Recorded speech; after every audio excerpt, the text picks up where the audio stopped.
Welcome to another episode of Uncomplicating Business for Teachers, Helpers, and Givers. I am Sarah Torpy.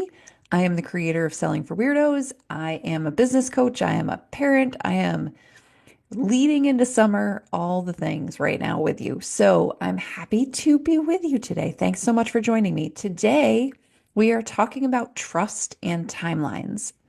I know this, I think, is as someone that works with business owners and people who are parents and people who are busy and all the things, one of the hardest things on the table.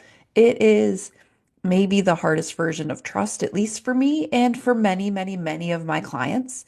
So it is also something that has come up this year as we've been doing interviews in the trust series with other people. It's all about trusting time and knowing things will work out when they're meant to. And that is really, really hard.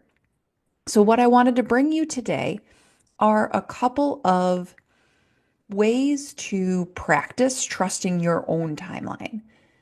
If you find that you are often panicked, where you're worried that things aren't going to work out, where you're feeling really pressured, where you're worried that, it's not all going to shake out, the timing's not going to work, and you're constantly feeling guilty that you're not spending enough time one place or another, or just really pressured and panicked. This is for you because this is all about sort of subtracting some of that panic out and trusting the pace of your success, which is not always simple. So, I have four things I want to share with you today. First, trusting your timeline for me is all about setting yourself up for success in advance. One of the things that we do when we create a timeline for something, like think about a new project you want to do, or a workshop you want to give, or some sort of thing you want to create in your business. What we often do is be like, okay, today is June 15th, for example.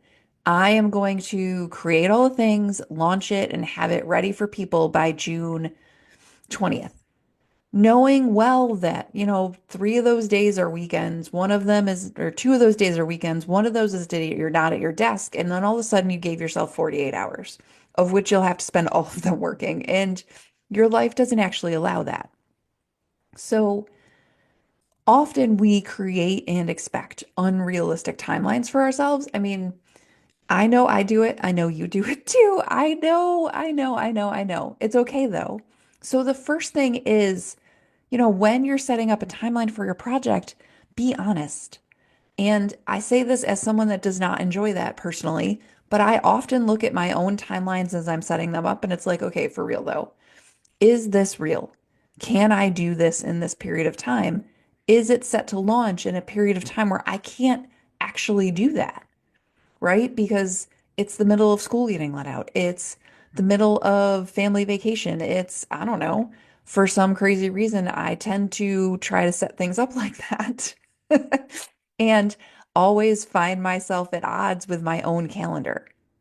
So, can you create a timeline for creation, for launch, for a workshop, for a challenge you want to run, for some sort of thing you want to do in your business that is actually both realistic for the time that you have to work and create, and that allows for your life to be your life, that allows the life you have in the season you're in to be what it is, right? In June, I don't know about you, but school all of a sudden will be like, hey, we have this thing at 1 o'clock.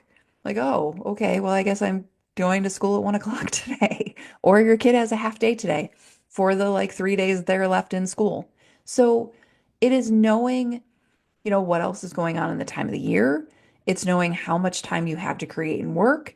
It's knowing that life is going to life and that we're going to have to make allowances and setting the timeline from there. The other thing is, when you're trusting a timeline, when you're setting yourself up for success, if it feels like it's too rushed, it's probably too rushed, right? Like, the point of a timeline is not to create pressure so you do the thing. The point of the timeline is to create space for you to do the thing. And space and pressure are different. So that's number one. Number two is going to sound really funny, but I like to think of time in two different ways. for myself in my business. I like to think of what I think of is geologic time and minutes.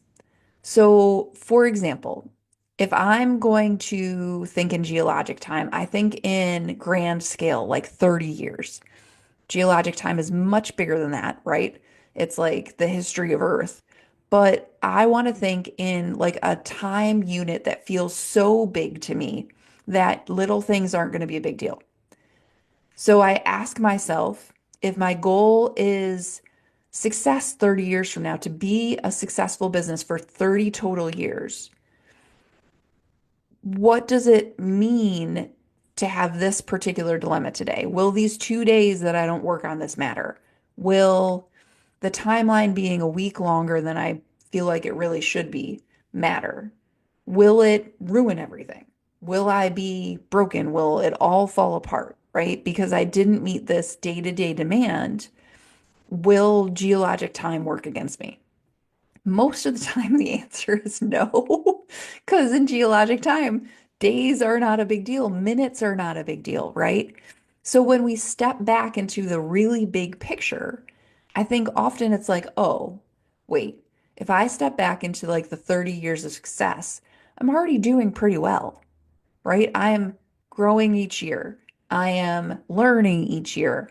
I am meeting new people each year. I'm doing all the things it takes to be successful for the long term, one step at a time. Okay. Then you can subtract out some of the panic. And then you can think of minutes. And for me, the question that I think of in minutes is what moves me towards my goal today? So if the goal is this business that is successful for 30 years, what is the thing I can do right now today in this minute that will make a difference? Because sometimes the things that make the most difference don't even take a whole minute. Sometimes it's the email that you sent to somebody to follow up. Sometimes it's the person you reached out to on LinkedIn. Sometimes it's, the answer you gave to a request somebody has. I don't know. I have one recently that somebody connected me with somebody else new. I took a minute, responded. She came back. We hopped on Zoom to connect a couple weeks later, and she asked me to be a guest teacher in her community. Like it didn't take a ton of time. She already kind of knew that's what she was going to ask before we got on. I just didn't know that yet because the connection that put us together had already sort of primed her for that. So for you, it's like, what moves the needle right now today? What is the long-term sort of time scale that I can step myself back into and out of my like momentary panic to keep perspective? For me, the like 1 week at a time isn't really, it doesn't always help me. Like weeks and months feel like pressure often to me because they're like finite and very limited and they feel like they go so fast. But for me, this 30-year outlook, like what's going to matter in 30 years combined with what matters right now really helps me to keep moving forward, but also maintain perspective. And I think when we trust a timeline, we have to have both. Working in trust requires us to stay sort of cognizant of the grand scale and also today, right? And that is the balance to strike. And that's why I'm constantly thinking about these things because I have to practice this just like we all practice everything, right? The third thing, and this one is going to sound maybe weird, but is to act as if. So when I trust what's going on in the timeline, when I trust how my time is working, when I'm trusting the timeline of success for a given project or a business or whatever, how do I act? How do I behave? How do I not act? What do I say? What do I do? What do I think about? And what do I not say and not do and not think about? Because here's the thing. When I am trusting that things are on plan and working as they're supposed to, I do not spend a lot of energy wondering if they're working, right? When I am trusting that the timeline is right and the process is going as it should, I don't spend any time trying to hurry things up.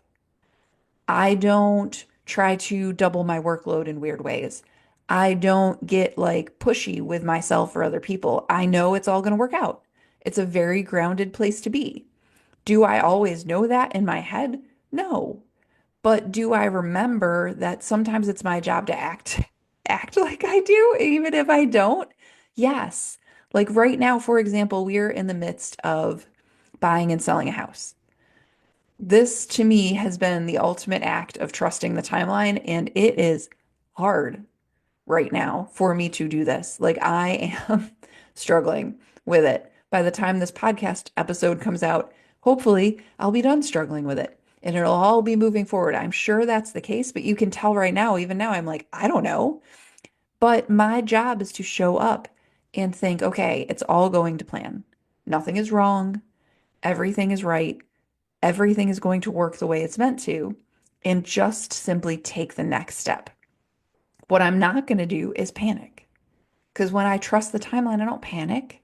I know everything's okay, right? I don't give my time and energy to panic or guilt or worry about that kind of stuff. I just continue to do the things that matter and do the best I can with what I have. Because in selling a house, for example, not everything that I want to be in my control is in my control. And that includes the timeline in some ways. But I just have to trust it's going to work. So for me, for you, can you look at your timeline and then choose over and over again to act as if you trust it even when you're not sure? It's hard, or it's not simple, or it's easy, but it's not, or it's simple, but it's not easy. Boy, that was hard for me to get out.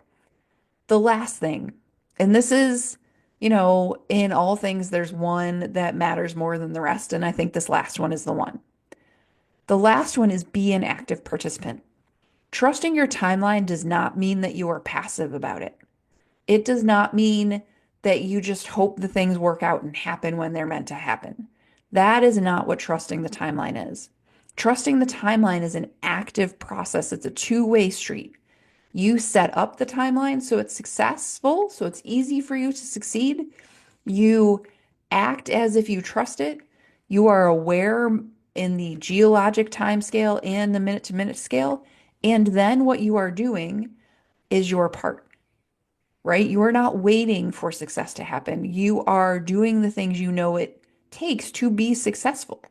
You are doing the outreach. You are networking. You are connecting. You are inviting. You are grounding yourself because those are the things that are needed in a successful business and a successful sales process, right?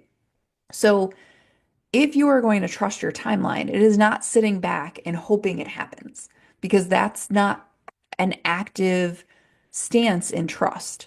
That is waiting, and they're different. So, how can you be an active participant in your timeline, in the process you're trying to lay out, and also not panicked, right? That is the ultimate question, isn't it? But I think if we are aware that part of acting in trust is being an active participant, then it is easier to be like, okay, what does it look like if I am participating in the timeline today?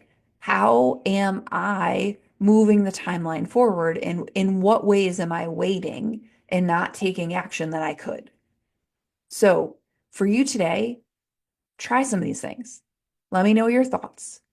Tell me about all of your thoughts related to time. You can always come find me in my Facebook group. It's called Uncomplicating Business for Teachers, Helpers, and Givers, just like this podcast.